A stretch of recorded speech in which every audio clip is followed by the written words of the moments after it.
चोरी की और ऊपर से मूर्ख बना के भाग को। जी ठीक ना है, मुझे यशोदा जीजी को बताना ही होगा, और वो भी इसके घर पहुंचने से पहले।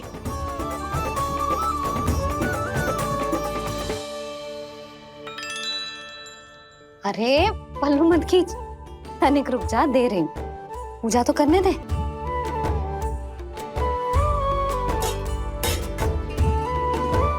ले, अब जितना मन करे उतना प्रसाद खा।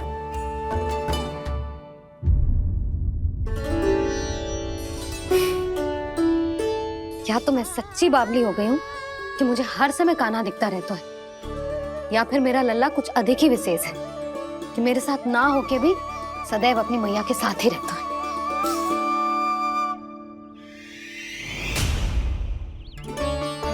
आज तो कैसे प्राण बचे, नारायण ही जानते हैं। मैं तो पाऊ को सिर पर लेके ऐसे सरपट भागो कि पूरे गोकुल में बड़ बोले।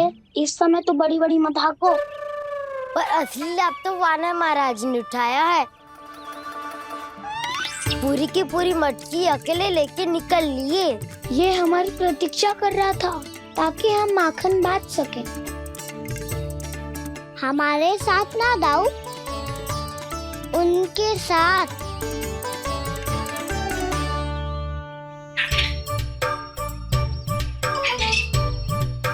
मैं समझ गो कान्हा, एक ना सभी जानवरों की भूख मिट जाए, इसलिए गया था तू सावित्री मौसी के यहाँ माखन चुराने।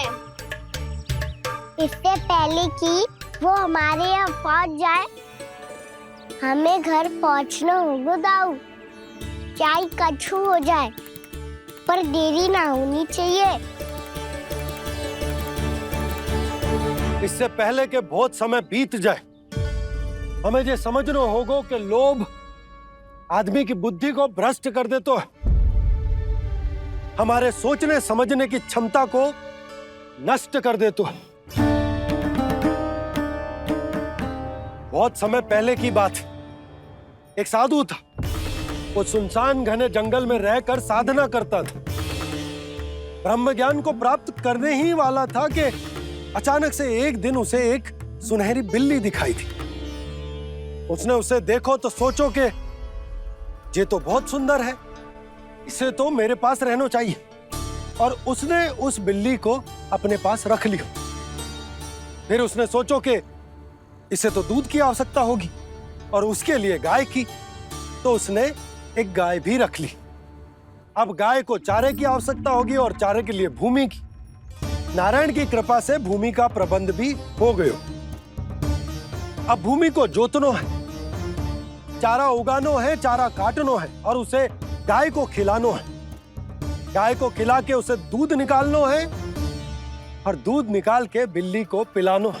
कार्य बढ़ गो। अब उसे लगो कि सहायता के लिए 2 जोड़ी हाथ और होने चाहिए, तो उसने विवाह भी कर लियो। कुछ समय बीतो और संतान हो गई, और उसे एक बड़े घर की आवश्यकता अनुभव हुई।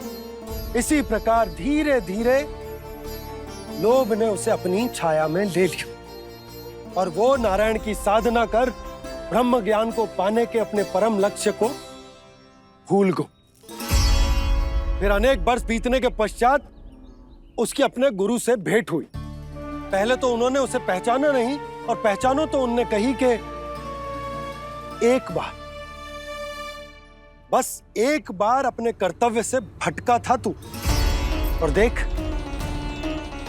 कैसे देखते ही देखते लोभ के जंजाल में गहरे ही गहरे धंसता चला गया। सोचो, कहीं उस व्यापारी को धन के लोभ में अपना वचन देकर आप सब भी जे ही भूल तो ना करने जा रहे। परिवार, घर द्वार, भोजन, सुख शांति, जीने के लिए आवश्यक जिस सब कुछ तो है आपके पास। इसीलिए मुझे चिंता हो रही कि जिस प्रकार उस साधु ने ब्रह्म ज्ञान प्राप्ति का अवसर गवा दिया था, आप सब भी इस लोभ में आकर अपना सुख चैन ना गवा दो।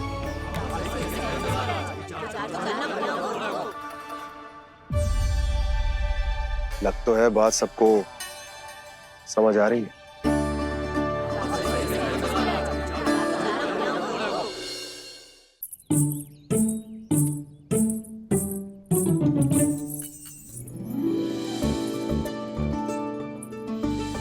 ये आसानी से ना मिलने देंगी कान्हा से, पर उसे देखे बिना रहा भी तो ना जा रहे हो मुझसे। कहाँ है वो? मुझ पे बहुत क्रोध है उन्हें, इतने शीघ्र शांत ना होगा। उन्हें मनाना तो पड़ेगा ताकि मैं नंद भवन में फिर से बिना किसी रोक टोक के आ जा सकूं। पर क्या बोलूं, कैसे मनाऊं उन्हें?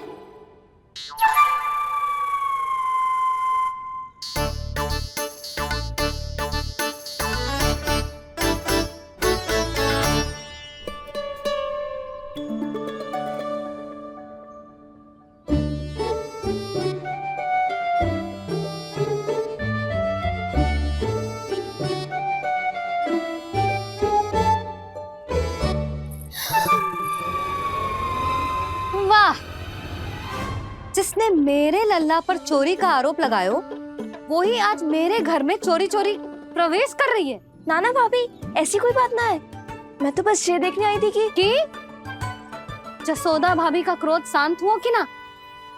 सुन ले जानकी, मेरा क्रोध उसी दिन शांत होगा जिस दिन तू सारी गोपियों के सामने मेरे कान्हा पर लगाया आरोप वापस लेगी। चोरी करेगा तो आरोप ही लगेगा ना जीजी। फिर से आरोप? सावित्री, तू भी? कल तक मुझे ये थोड़ी पता था जीजी कि आपका कान्हा सच्ची में माखन चोरी में पारंगत है। आशा करता हूं कि आप सभी को नंदराज का विचार और संदेश सही से समझ आगो होगो।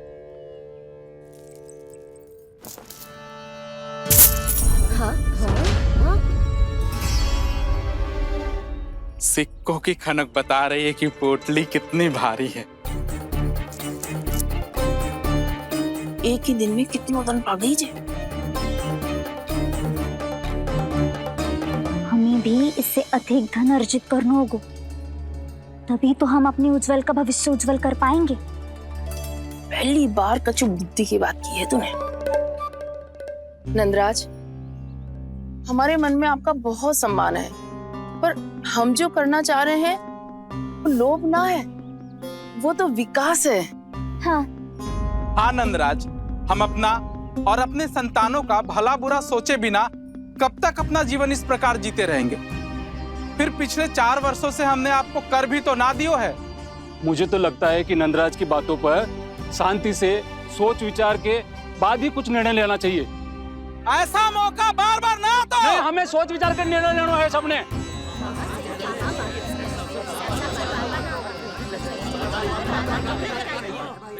चोरी में पारंगत?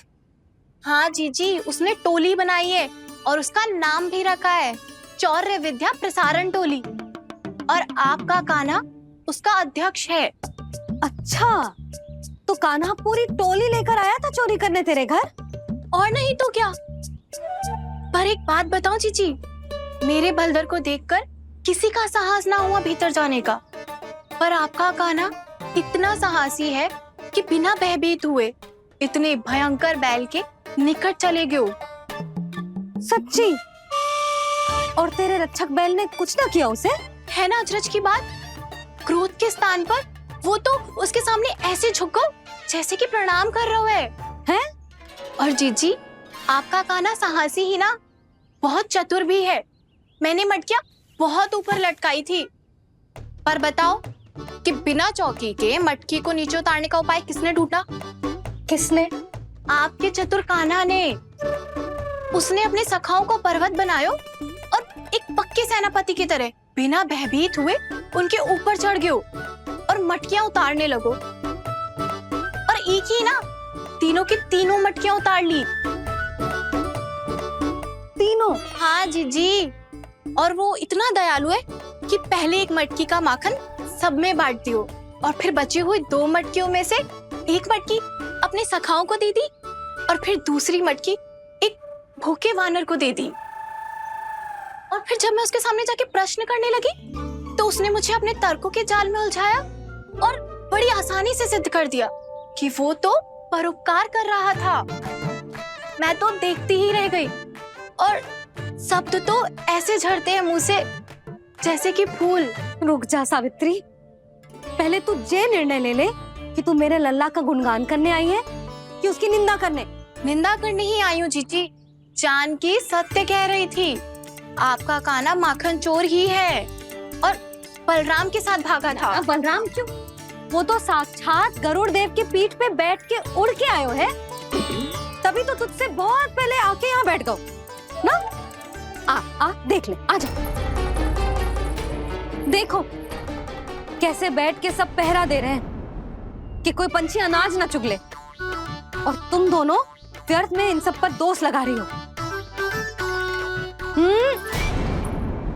कान्हा के निकट जाने का प्रयास भी मत ही करना। पहले मेरे लल्ला पर आरोप लगाती हो, फिर उससे मिलना भी चाहती हो।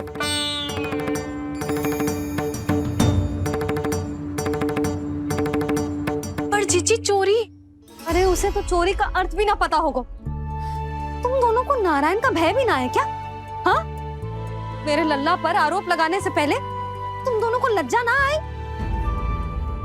हे नारायण, अब आप ही बताओ मैं क्या करूं। लग तो है किसी की घोर दृष्टि लगी है कि बार बार मेरे लल्ला पर आरोप लगते हैं। किसी की क्या, तुम दोनों की दृष्टि लगी है। या तो तुम दोनों मनगढ़ंत कथाओं को सत्य बताना छोड़ दो, या फिर कृपा करके मेरे घर आना बंद कर दो।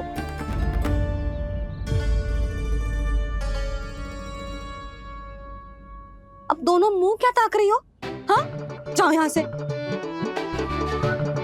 और तुम दोनों नंद जी की सभा में क्यों ना गई? हाँ,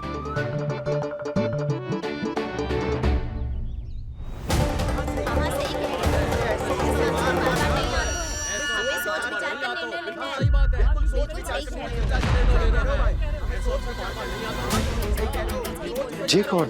पहले तो कभी ना देखो इसे।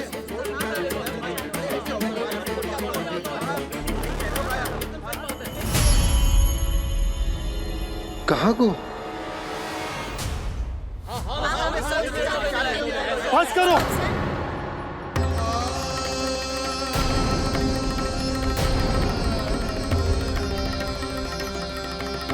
मेरी आंखों के सामने मैं गोकुल में इस तरह फूट पड़ते ना देख सकता। राजा हूं मैं, परंतु आज तक मैंने कोई भी निर्णय आप सब पर ना थोपो और ना ही आज थोपूंगा। मुझे पता है आप सबके पास कल सूर्यास्त तक को समय, इसीलिए मेरी विनती है कि आप घर जाकर रात्रि को इस बात पर पुनः विचार अवश्य कीजिएगा। सोचिएगा कि कोई भी व्यापारी अविश्वसनीय रूप से सस्ता क्रय विक्रय क्यों करेगा जब तक कि उसका कोई छुपा हुआ लाभ ना हो। हमें सोचना होगा कि कहीं हम उसके बिछाए जाल में फंस तो ना रहे।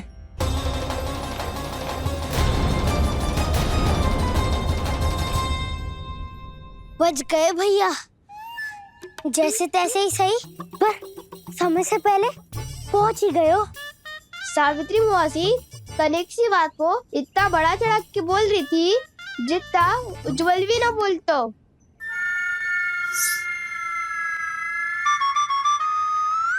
वैसे आनंद तो बहुत आयो, सच्ची। हाँ, बेहतर लगा तो माखन भी तो मिला और परोपकार भी होगा। बता कान्हा, और किसके घर जाना है अब? आज ही तो हमें शिक्षा मिली है, इतनी शीघ्र भूल गए तुम सब। लोग के चक्कर में पड़ोगे तो फंसोगे। लोग के चक्कर में पड़ोगे तो फंसोगे।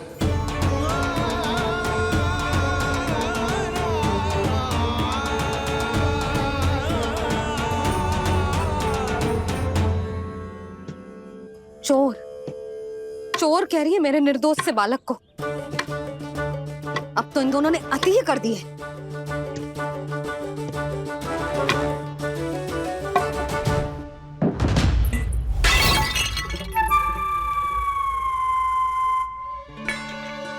से भी अभी फूटना था। वैसे ही मैं इतनी चिंतित हूं। कैसे समझाऊं इन गांव वालों को?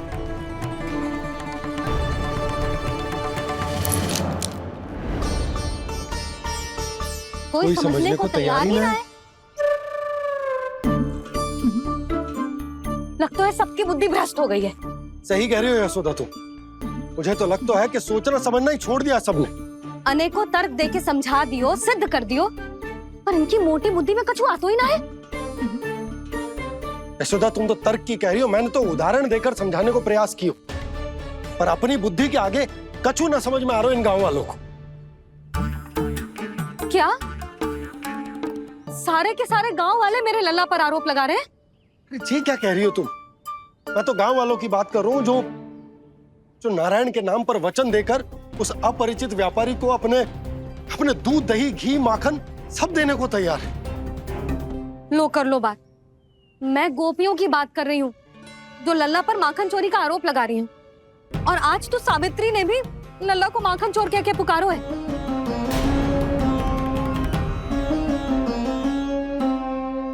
सावधान यशोदा, कहीं बड़ा होकर माखन चोर ना बन जाइए। अच्छा, ये सब आप छोड़ो, स्त्रियों की बात है, मैं संभाल लूंगी। आप ये बताओ, सभा में क्या हुआ? गोकुल में फूट पड़ गई यशोदा, लोभ की फूट।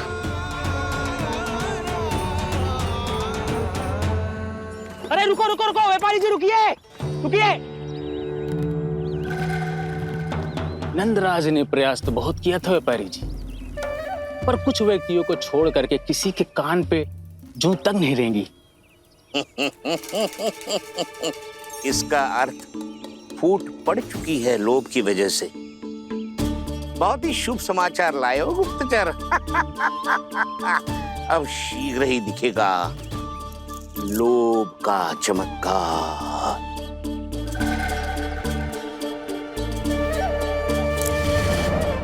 लोभ से बचने को जो पाठ हम कान्हा को पढ़ा रहे थे ना, आज वही पाठ मैं इन गांव वालों को समझाने में असमर्थ रहा।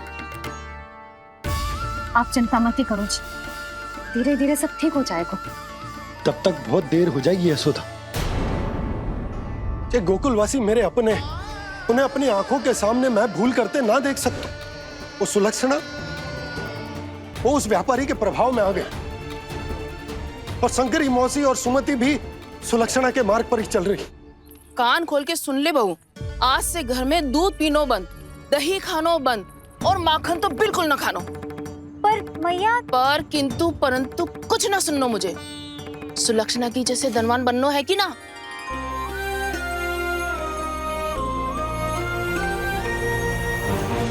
तो फिर जैसा मैं कहती हूँ वैसा कर, तभी तो अधिक से अधिक दूध, दही, माखन बेचकर अधिक से अधिक धन अर्जित कर पाएंगे हम।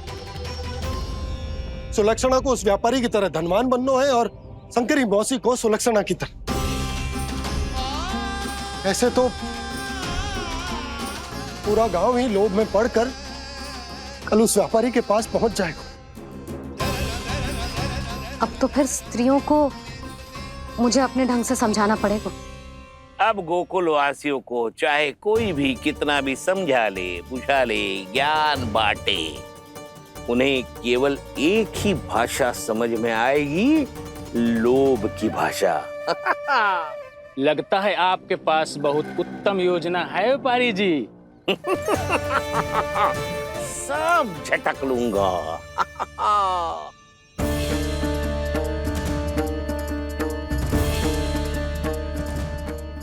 आपको क्या लगता है प्रभु, मैया के समझाने से गोपियाँ समझेंगी?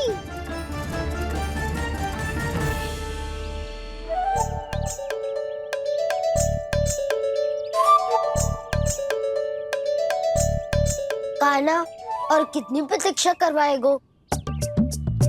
अब बता भी दे, माखन चुराने किसके घर जाना है? इतना आसान ना है निर्णय करना, समय लगता है, सोच विचार करना पड़ता है।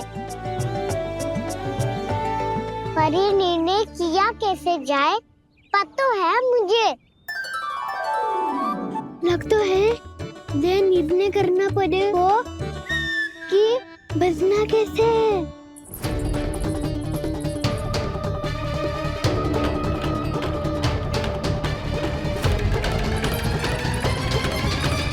सावित्री मौसी ने हमारे 14 विद्या प्रसारण के बारे में सबको बता दियो क्या?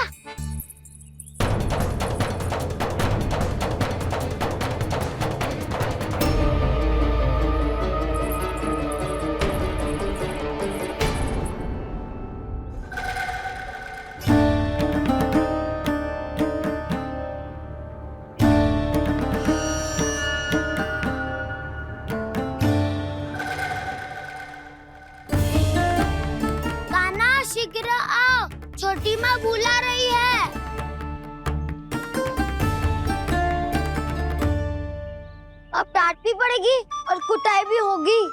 चौरी विद्या प्रसारण कल ही आरंभ हुआ था और आज ही समाप्त हो जाएगा। सब इतने गंभीर क्यों है आज? गंभीर तो होंगे ही ना दाऊ, क्योंकि मैया आज अच्छा वाला पाठ पढ़ाने वाली है।